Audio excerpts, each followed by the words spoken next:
गुरुजी आपके चरणों में प्रणाम करता हूँ। राधे राधे जी। गुरुजी, मैं ईश्वर में बहुत विश्वास करता हूँ और सही रास्ते पे चलता हूँ, भगवान का भजन भी करता हूँ, पर मुझे बहुत दुख प्राप्त होता है, कष्ट होता है, बड़ी परेशानी है और मैं गुनाह से आया हूँ गुरुजी। क्या परेशानी है आपको? यही है कि मेरा मन भी भटक जाता है, विचलित हो जाता है, कहाँ? किसी काम में लगता ही नहीं है।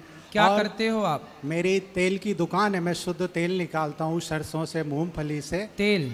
तेल जो शुद्ध रहता है शुद्ध तेल? हाँ इस तो पे लोग खरीदते हैं कि नहीं? हाँ खरीदते हैं, जो अच्छे लोग हैं जो जानते हैं हमें शुद्ध तेल खाना चाहिए। आजकल मिलावट का तेल है और सारी बीमारियां हो रही हैं। बिल्कुल शुद्ध तेल ही खाना चाहिए, बाजार का तेल नहीं खाना चाहिए। तो आपका क्या दिक्कत क्या है? हाँ मैं अच्छा काम करता हूँ ईश्वर की दुआ से और मुझे संतुष्टि है, मैं ईमानदारी से काम करता हूँ और किसी भी तरह का उसमें मैं कोई लापरवाही नहीं बता रहा, लेकिन फिर भी मेरे अंदर दुख पैदा होता है। कभी क्या दुख है आपका, ये बताओ। कभी मेरी पत्नी से मेरी बन नहीं पाती, किसी कारण से हम दोनों में लड़ाई हो जाती है, तो मेरा जो काम चल रहा है बच्चे उससे। हैं आपके? हाँ बच्चे हैं मेरे दो। कितने बड़े हैं? बड़े, एक 20 साल का बालक है और 16 साल की बच्ची है। अच्छा, तो पत्नी आपसे लड़ लेती है, आप लड़ते हो कि पत्नी लड़ती हाँ है? मतलब मैं ही कुछ उस पर शक शंका करता हूँ इस तरीके की कि तो आप कोई ऐसा संदेह क्यों करते हो अपनी पत्नी पे? कि ऐसा आपका कोई चक्कर तो नहीं चल रहा, मैं तो ईमानदारी से काम कर रहा हूँ। तो उसने कहा कि आप ही गलत हो, मैं तो गलत हो नहीं है। तो इस वजह से मैं तनाव और टेंशन में चला जाता हूँ। परंतु आप व्यर्थ में ही पत्नी पर झूठा आरोप लगाएंगे तो आप कैसे सुखी रहेंगे और पत्नी कैसे सुखी रहेगी? इसलिए रिश्ते संदेह से नहीं चलते, श्रद्धा से चलते हैं।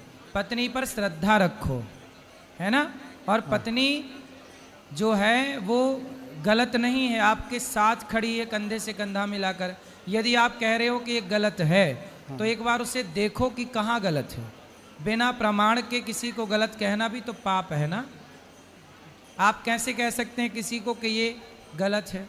इसलिए आपकी पत्नी, अब कितने उम्र है आपकी पत्नी की?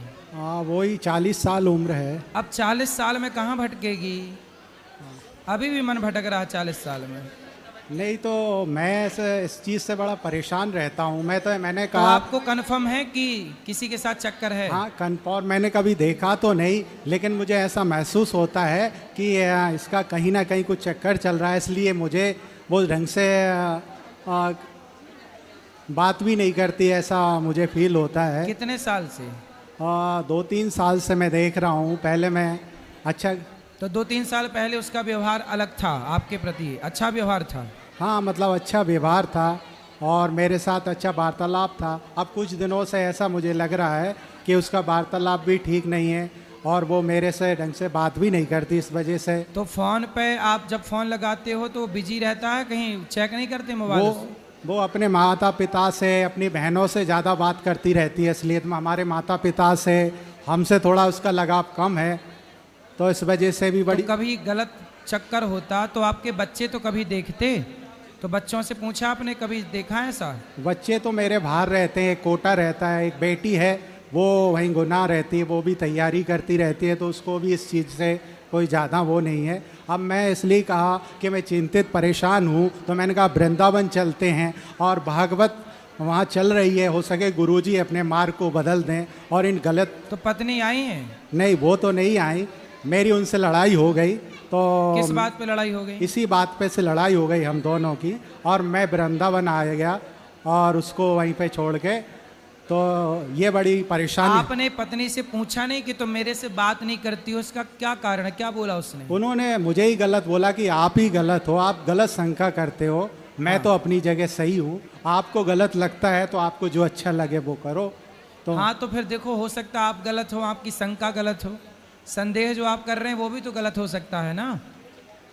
नहीं हो सकता? हाँ गलत हो सकता है संदेह, मैंने कभी देखा नहीं पर ऐसा महसूस किया है। लेकिन अब मैंने कहा कि इसको छोड़ के हो सके हम ईश्वर की शरण में चलते हैं और हमारा मार्ग कहीं बदल जाए, तो आप मुझे मार्गदर्शन करिए कि मैं कैसे अपने जीवन को जीऊँ, ये समस्या ना है। आपका देखो बेटा बड़ा है, बेटी हो गई, हम आपसे कहते हैं कि बस बेटी और बेटों का विवाह करके जिम्मेदारी पूरी करो। जब उनका टाइम हो जाए विवाह का, और आपकी पत्नी बहुत अच्छी हो तो भी मन पत्नी में ना लगाकर आपका कल्याण चाहते हो तो पत्नी आपका कल्याण नहीं कर सकती, भगवान के भजन से ही आपका कल्याण होगा। इसलिए आप जो काम करते हो वो काम करते हुए केवल भगवान का स्मरण कीजिए और भगवान के आश्रित रहिए। जो भगवान के भरोसे है उसी का भला है। बाकी संसार ये सब विषय विकार में उलझा हुआ है, ये संसार उलझा हुआ है कुल मिला के। यदि अपना कल्याण चाहते हो तो अपने चित्त को पत्नी से हटाओ। अब पत्नी जो करे करे, आप मन को भगवान से जोड़ दो। आपको अब पत्नी की आवश्यकता है? नहीं है मुझे। अब मैंने अपना मार्ग बदल दिया। मैंने कहा ईश्वर की शरण में चलते हैं और अपना मार्ग परिवर्तित करके और गुरुजी के चरणों में लगाते हैं। आप पत्नी के साथ रहना, बच्चों की जिम्मेदारियां पूरी करना, पत्नी का ध्यान रखना, पर आप पत्नी को चित्त से निकालकर परमेश्वर को चित्त में बिठा लो। ठीक है गुरुजी। संभव है? संभव है। मैंने आपकी कथा सुनी, मुझे बहुत अच्छा लगा। पहले मैंने यूट्यूब पे सुनी आपकी कथा, मैंने बहुत सुनी, पर मैंने कहा कि अब वृंदावन चल के ही कुछ उद्धार होगा। आप बस कुल मिला के अपने मन को भगवान के चरणों से देखो। अंत में सबका कल्याण भगवान ही करते हैं। इसलिए जीवन का अंतिम सत्य यही है कि आप जिन रिश्तों के लिए मरते हो, जिन रिश्तों के लिए पाप कर कर के पैसा कमाते हो, वो रिश्ते अपने नहीं हैं। हम सारी जिंदगी, आपको ये लग रहा होगा कि मेरी पत्नी मुझे धोखा दे रही है, पर सच्चाई ये है कि प्रत्येक व्यक्ति अपने आप को धोखा दे रहा है। आप जो ये कहते हैं कि ये परिवार मेरा है, ये बेटा मेरा है, यही एक धोखा है। स्वयं को हम सब धोखा देते हैं। इस संसार में कोई किसी का नहीं है। अभी विमान हादसा हुआ, विमान हादसा होती सैकड़ों लोगों की मृत्यु हो गई। बताओ, मर जाने के बाद उनकी क्या जिम्मेदारी है? सब चले गए कि नहीं? सब जहाँ का तहाँ छोड़ के चले गए कि नहीं? जिंदा थे तो कितने सपने थे, कितने आगे की प्लानिंग थी, क्या कुछ नहीं था। लेकिन जब चले गए तो क्या रहा? ऐसे ही एक दिन हम और आप चले जाएंगे। फिर दुनिया हमारे और आपके बारे में कहेगी देखो चले गए, क्या लेकर गए। लेकर कोई कुछ नहीं जाता, बस एक दूसरे की कहानियाँ सुनाते हैं कि देखो वो क्या लेकर गए। अरे मैं भी मरने वाला हूँ, जब मैं मरूंगा तो मैं भी क्या लेकर जाऊंगा। इसलिए मेरे संग कोई जाएगा तो केवल भगवान का भजन। इसलिए आप भी पत्नी की जिम्मेदारी पूरी करो, बच्चों की जिम्मेदारियां पूरी करो। मैं ये नहीं कहता कि जिम्मेदारियों से भाग जाओ, मैं ये कहता हूँ कि जिम्मेदारियां निभाते हुए ईश्वर से मन लगाओ, ईश्वर का चिंतन करो, क्योंकि एक दिन हम सब मर ही जाएंगे। और मर जाने के बाद ना पत्नी काम आएगी, ना पुत्र काम आएगा। पुत्र को कितना भी पैसा दे दो, प्रॉपर्टी बनाकर दे दो, लेकिन दुनिया कभी आपकी 1000 अच्छाइयों को ना देखकर दुनिया केवल आपकी एक गलती निकालेगी। आप परिवार के साथ कितना भी अच्छा करो, लेकिन परिवार जब तक उसका स्वार्थ होगा तब तक दुनिया आपको अच्छा कहेगी। स्वार्थ निकल जाने के बाद लोग आपको ही बुरा सिद्ध करने पर लग जाएंगे कि आप ही गलत हो। सब कोई अपने को सही मानता है और सामने वाले को गलत मानता है, और इसी गलतफहमी में हम जी के मर जाते हैं। मरने वालों से पूछो कि तुम इतने साल जिए हो, क्या पाए इस जिंदगी से? सबसे सवाल है ये। हर व्यक्ति से पूछो कि आप 50 साल जिए, 70 साल जिए, 90 साल जिए, बताओ इस जिंदगी से आपने क्या पाया, इस जिंदगी ने आपको क्या दिया? क्या उत्तर होगा? आपसे सवाल पूछूं मैं कि आपने आज तक क्या पाया, बताओ। कुछ नहीं पाया मैंने गुरुजी, लेकिन अब मैं पाने के लिए भागवत की ओर चला हूँ। अच्छे रास्ता मुझे सुनने के बाद मिला। आज तक कोई कहे कि मैंने पैसा पाया, कोई कहे मैंने बच्चे पाए। बच्चे तो कुत्ता बिल्ली भी पाते हैं, परिवार तो सबका होता है, लेकिन क्या ये परिवार मेरा साथी है? कोई परिवार किसी का साथी है? कोई किसी का रक्षक है? इसलिए जब द्रौपदी की साड़ी उतारी जा रही थी तब द्रौपदी के सारा परिवार, सारे अपने वहीं बैठे थे, पर रक्षक बने तो वो भगवान बने। जिसको द्रौपदी ने सबसे आखिरी में पुकारा, जिनको सबसे पहले पुकारा वो तमाशा देखते रहे, और जिसे सबसे आखिरी में पुकारा वो श्री कृष्ण ने द्रौपदी की लाज बचाई। तो एक भगवान के सिवा हमारा कोई नहीं है, इसलिए हम भगवान की शरण में रहें हर परिस्थिति में। केवल ईश्वर, ना मेरा पैसा मेरे संग जाएगा, मैं कितना भी कमा लूँ, पर मैं जब मरूंगा तो मेरे शरीर में, देखो एरोप्लेन में जो थे वो लंदन जा रहे थे, अधिकांश लोग उसमें बड़े आदमी ही थे, क्योंकि लंदन कोई सामान्य व्यक्ति क्या जाएगा। लेकिन जब वो हादसे का शिकार हुए तो देखो शरीर के कपड़े भी जल गए सबके। आदमी सारी जिंदगी हाय हाय करके मरता है, लेकिन सच्चाई ये है कि हम नंगे ही आए थे और ऐसे ही जाएंगे। कुल मिलाकर हमारे संग जाएगा तो केवल हमारे द्वारा किया गया भजन, पायो जी मैंने राम रतन धन पायो, यही धन मेरा साथी है, यही धन मेरा वहाँ भी काम आएगा, यहाँ भी काम आएगा, बाकी इस धरा का इस धरा में सब धरा रह जाएगा। यही सत्य है। इसे आप आज मान लो, 1 महीने बाद मानना, 1 साल बाद मानना, या कभी मत मानना, सबके लिए सच्चाई तो यही है। सच्चाई आपके लिए अलग हो या आपके लिए नहीं, सबके लिए एक सी ही है। ठीक है, राधे राधे। समझ में आई? आ गई समझ में। क्या समझ में आया? यही आया कि इस दुनिया में कुछ नहीं है, ईश्वर का भजन करें और अपने सतमार्ग पे चलें। जो जहाँ चल रहा है उसको चलने दें, हमें तो अपने जीवन को सुधारना है। पत्नी का यदि किसी पुरुष से चक्कर है तो बोल दो ठीक है, तो उसे रख। यदि तेरा सुख उसमें है तो अब तू उसमें सुखी रहे, हम अब भजन में सुखी रहेंगे भगवान में। बोल दो कि तेरा है तो रख, हमें कोई दिक्कत नहीं। मेरा तो सिंपल फंडा है कि जो व्यक्ति जहाँ खुश है भैया, हमारा काम है समझाना, धर्म की बात बताना। तू चलना चाहे तो चल, वरना तू जहाँ है भैया तू जान, हम बता सकते हैं, बाकी तेरा यही काम है, तू कर, हम अपना कल्याण करेंगे, बस भजन करेंगे। जय श्री कृष्णा गुरुजी। जी। राधे राधे जी। गुरुजी, मेरा यह प्रश्न है, मैं भक्ति करती हूँ, भगवान को पाना चाहती हूँ, तो पाओ। आप ऐसा बता दीजिए उपाय कि मैं कैसे भगवान को पा सकूँ। भगवान को पा सको। जी। शादी हो गई? जी गुरुजी। पति है? जी। पति कौन है? है ना, हमारे पति भगवान है। अरे तो भगवान पा तो गई आप पति के रूप में, कह रही हैं पति भगवान कब मिलेंगे? तो पति भगवान ही तो होते हैं ना? जी। नहीं होते? जी। कौन होता है पति बताओ? परमेश्वर होते फिर हैं। आप तो कह रही हो परमेश्वर कब मिलेंगे। कितने साल पहले शादी हुई थी?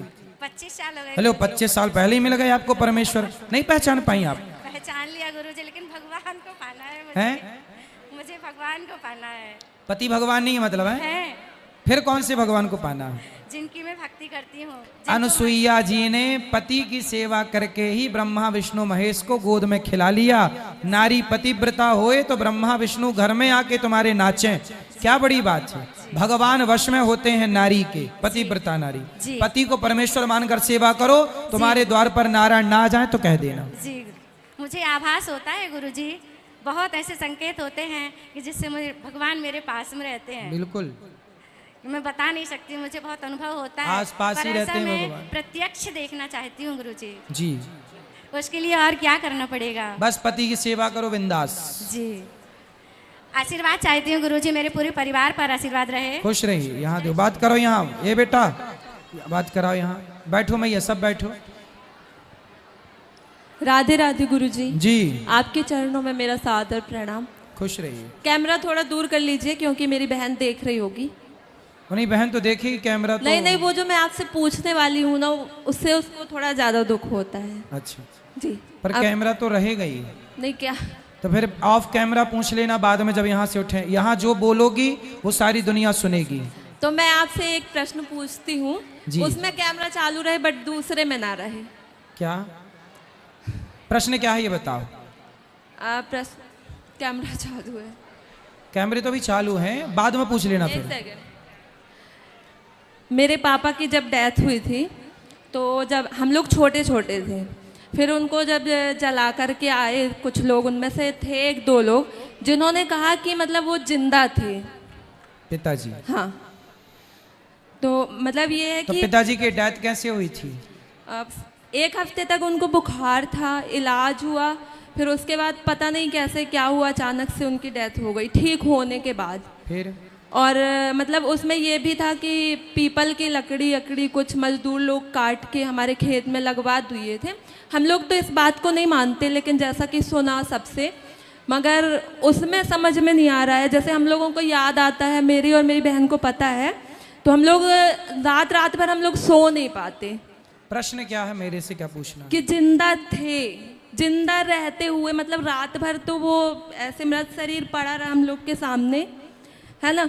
सुबह जब उनको ले जाया गया, जला के आ गए, उसमें से कुछ लोगों ने कहा कि मतलब जिंदा ही जला दिया गया, वो जिंदा थे। तो आप लोगों ने उनका इलाज नहीं कराया था? वो एम्बुलेंस में थे, ऑक्सीजन बंद हो गया, जो उसमें डॉक्टर था उसने कहा कि ख़त्म हो गए। अच्छा, डॉक्टर ने कह दिया कि खत्म हो गए। हाँ और वो फिर रात भर घर में रहे भी? हाँ। तो रात भर जब थे तो शरीर में कोई मूवमेंट नहीं हुआ, कोई हिलना डुलना, सांस आप लोगों ने चेक नहीं की चल रही है कि नहीं? नहीं, कुछ नहीं, ऑक्सीजन बंद हो गया था भाई चलो, और रात ऑक्सीजन भर बंद- भी कुछ नहीं हुआ। तो जब रात भर कुछ नहीं हुआ तो फिर वो मृत्यु ही थी ना। आपको ऐसा क्यों लग रहा कि वो जिंदा थे? क्योंकि मतलब हमको नहीं लग रहा, बस उन लोगों ने बोला कि ले जाते टाइम जैसे कुछ झाड़ियाँ आड़ियाँ की कुछ खरोंच लगी पैर में, उसमें से मतलब खून निकलने लगा। किसका? मेरे पापा के। हाँ, तो खून तो निकलेगा ना भाई, मरा हुआ आदमी, उसका खून तो कुछ समय तक खून ही रहता ना, पानी बनने में टाइम लगता है, तो खून लाल निकला, इसमें कोई आश्चर्य नहीं है। तो मतलब उन लोगों ने जो बोला वो अब पता नहीं सही बोला कि झूठ बोला। जब आपके पास रात भर थे तो वो मृत्यु थी तब तो थे नहीं, हिलते डुलते कुछ जान होती तो, या फिर 1-2 डॉक्टरों को और दिखा के कन्फर्म कर लेना था आप लोगों को। अब तो जो बीत गया उस पर तो कुछ कर नहीं सकते। नहीं, उसमें कुछ नहीं कर सकते, लेकिन जैसे हम लोगों को ध्यान आता है तो मतलब 2-4 दिन तक तो माइंड कितने डिस्टर्ब साल हो के थे जाता है। पिताजी आपके? 51। 51। तो 1-2 डॉक्टरों को दिखा लेना था और कंफर्म कर लेते। हो सकता है जान, होता है कई बार ऐसा होता है कि डॉक्टर जिसे मृत घोषित कर दिया वो मरा नहीं होता। ऐसा हुआ है कई बार, ऐसा हुआ कि शमशान में जाते जाते उसके जान आ गई, मतलब मरा तो था ही नहीं, लेकिन डॉक्टरों को, कुछ डॉक्टरों को पता नहीं होता, वो बोले मर गया। ऐसा होता है, इसे हम ना सत्य कहते हैं ना मिथ्या कहते हैं, डॉक्टरों की लापरवाही तो होती है। तो अब जैसे हम लोगों को ध्यान आता है ना, 4-4 दिन तक हम लोगों का माइंड, मेरा और मेरी बहन का, मम्मी और बाकी छोटी बहन है उनको तो हमने बताने ही नहीं दिया, उन लोगों को मना कर दिया, लेकिन मेरी एक बहन है सेकंड सिस्टर, उसका तो हम लोग 4-4 दिन मतलब माइंड डिस्टर्ब हो जाता है। अब देखो, अब डिस्टर्ब रहने से जरूर बिल्कुल ना होगा। अब जो हो गया अब वो हो गया, अब कुछ हो नहीं सकता, इसलिए आप भगवान का चिंतन करो और माँ को समझाओ कि प्रेम से कथा सुने, आप भी कथा सुनो, प्रेम से रहो। वो ये तभी हो सकता था जब वो घर पे थे, अब तो मृत्यु हो गई, जल गए सब हो, अब क्या हो सकता, अब कुछ नहीं। इसलिए अब पश्चाताप करने से भी ना कुछ मिलना सिवाय दुख के, इसलिए उन बातों को भूल जाना सही है। जी ठीक है, राधे राधे गुरु जी।